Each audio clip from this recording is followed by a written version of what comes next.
Lamon na pud ta karon mga guys, mga lods, tara dito samahan nyo kami at mamimista ang mga gala na person. Charis. Mamista ta karon diri sa Bagakay mga guys, mga lods. Tara, mamista na.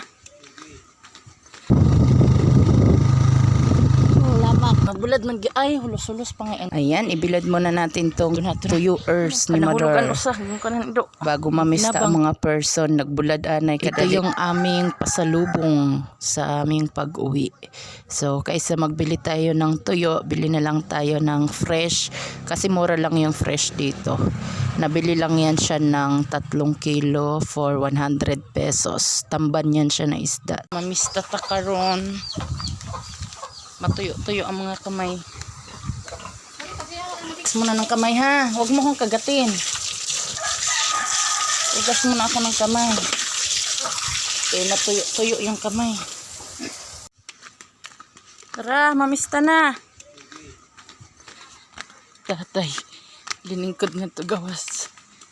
Init ay. Tuyo-tuyo ang kamay namin. Tara, let's matuyo-tuyo. Tara, okay na. Kurya-biyag. Kurya-biyag. Ako naman yung dorang utak. Tara na.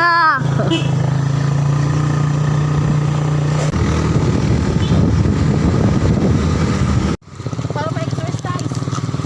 Ay, oo, malain ang tuan. Malain ang agyaanan.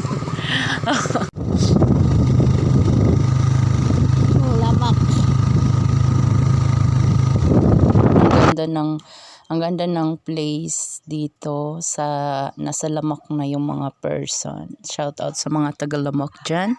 And ayan na, nakarating na nga kami sa Bagakay.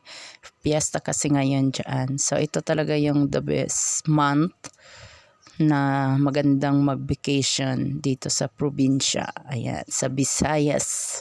Shout out sa mga probinsya na dyan at probinsyano. Charot. Shout out pala sa aming kinainan kaila Kuya Chris Elisun or knows as Kuya Totong. Ayan, maraming salamat. After how many years? So ngayon lang ulit makapamista ang person na gala. Charis. So ano nga pala to, yung last namin napunta dito sa Visayas is 15 or 16 ako noon that time. Tas ngayon running to 32 na.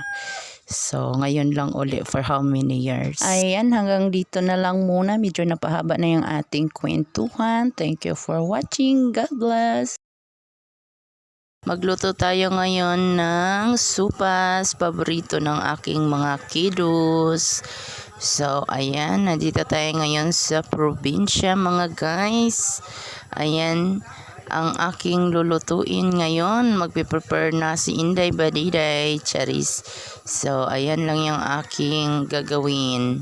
So, na-chop-chop ko na pala dyan mga guys, yung ating pansahog. At ayan na si Inday, nag-ano-ano na, nagaring-haring na sa kusina. So, ganiri lang ako magluto ng sopas mga guys.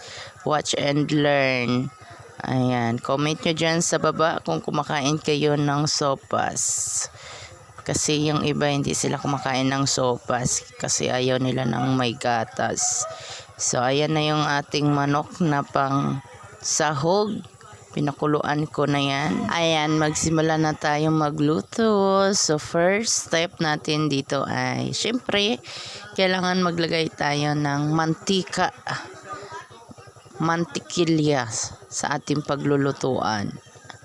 And then, ilagay na rin natin yung ating bawang. So, ito talaga yung unang-unang ginigisa na pag ganitong nagluluto ba, yung bawang talaga yung unang-una. Tapos, syempre, kasunod na dyan yung Bombay. Bombay kasi tawag dito sa probinsya. Comment nyo dyan sa baba kung agree kayo dyan. And then, sunod na natin yung ating giniling. Hindi naman yan siya giniling, in-slice lang yan siya na maliliit na laman ng manokya. So, halo-halo lang. Then, lagay yung ating elbow. o yung ating pasta, and then lagyan na natin ng sabawers. So makanyan lang magluto ng sopas mga lods. Ayan na, mag-ano na tayo ngayon, mag-add na tayo ngayon ng panggatong para mabilis lumarab. Mabilis maluto. Mabilis lang talaga makaluto dito sa panggatong or dito sa may kahoy ba, lalo na pag maano yung panggatong nyo, yung malarab-larab. Ano kasi sa Tagalog yun, malarab-larab. Yung maano yung ano niya, yung sindi niya. So, comment nyo dyan sa baba kung ano yung sa Tagalog nung malarab-larab na yun. Mixed language.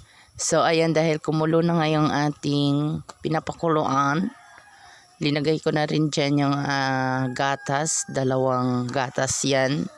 2 lata ng gatas dahil marami yan, pang family. Kaya, ayan, dinamihan ko ng gatas. And then, linagyan ko na rin siya ng margarine. Margarine pala. Margarine. So, konting mikos-mikos. Then, lagay na yan natin yung veggies. So, ayan na. Ready to fight na yan. So, ayan. Habang nagmamaritisan, kumakain ng mainit na sopas.